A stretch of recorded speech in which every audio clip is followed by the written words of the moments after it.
Kia ora Star Wars fans, welcome to Middle-Aged Kiwi Man collecting Star Wars figures. It's 2023, which means it's the 40th anniversary of Return of the Jedi this year.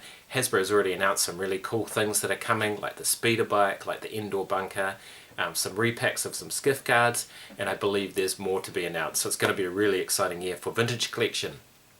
Also for Vintage Collection, now is the time, if you haven't already, SWTVC on Instagram collecting lists for their March Madness. Now what that means is you submit a list of your top 25 most wanted all new figures in the Vintage Collection, rank them from 1 to 25, that's important, and they all get compiled into a list which will go into March Madness, which obviously happens in March. So if you follow my channel, you probably know about SWTVC on Instagram. You probably follow Boss Bounty, so you've heard about it already, but just in case you haven't, make sure to leave a comment below with your list. There's no duplication, so if you've already done it on SWTVC, don't do it on mine, but if you haven't heard of it, do it on mine and I'll pass it on to the SWTVC guys. There's a few rules. Basically it's about all new figures, so that can mean a character that has been made before but isn't up to Vintage Collection standard, like Farm Boy Luke, or it can be an all new figure that hasn't been made before.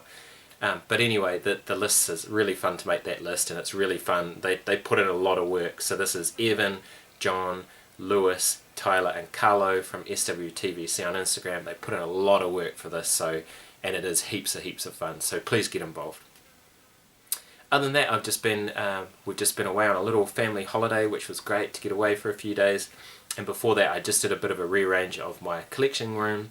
I put up another shelf and moved some stuff around. And I've had a couple of things arrive while I'm away, so pretty excited. I'll give you a quick sneak peek of one of the things there, and then I'll do a full review in my next video. Okay, and here you can see my new shelf, my new bookcase, and you can see there I've set up my First Order Stormtroopers. I made a little short of that, which is pretty cool.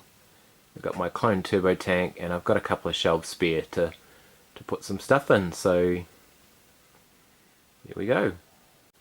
This is one of my main display cabinets. You can see that on the intro to my videos, and then you can see down here where I used to have First Order Stormtroopers and Phase 2 clones, I've turned that into a Mandalorian shelf. So the Mandalorian shelf sits above the Tatooine shelf. It just made me realize how many figures we've got from the Mandalorian. It is a lot.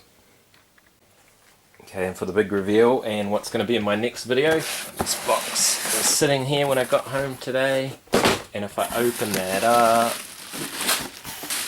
hopefully you can see what I have here. This is a thing of beauty. So it is a completely sealed, brand new in box Star Wars The Clone Wars Republic gunship.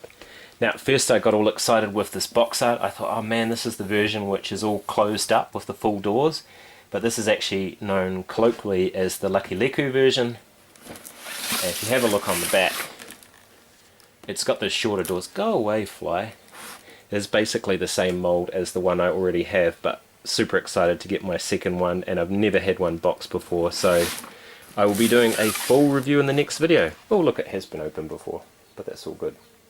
And just before I went away, I got a few 3D printed items arrived from Sri Lanka again, and you can see these are basically Death Star walls. I haven't quite finished painting them yet, but they're coming up alright. And I got this doorway, which I've painted up and given a couple of washes, and the cool thing about this doorway is it fits neatly into one of my already made dioramas. I'll show you. Cool, so there's the doorway, and this is something I made out of foam board before, so I just slot that in there. It actually fits perfectly, and obviously this blast effect is something from an E-Web cannon or something like that, and then I've got a scratch built kind of moisture evaporator, and I just chuck in this guy. Well, look at that, wham bam, I've got an Andor scene. So anyway, I'm pretty happy with that. I really like that 3D printed stuff. It comes up really nice, and add that with some of the stuff I've scratch built, looks pretty cool. But anyway, I'm Middle-Aged Kiwi Man collecting Star Wars figures. Thank you so much for watching. Ka kite, and I'll see you on another video.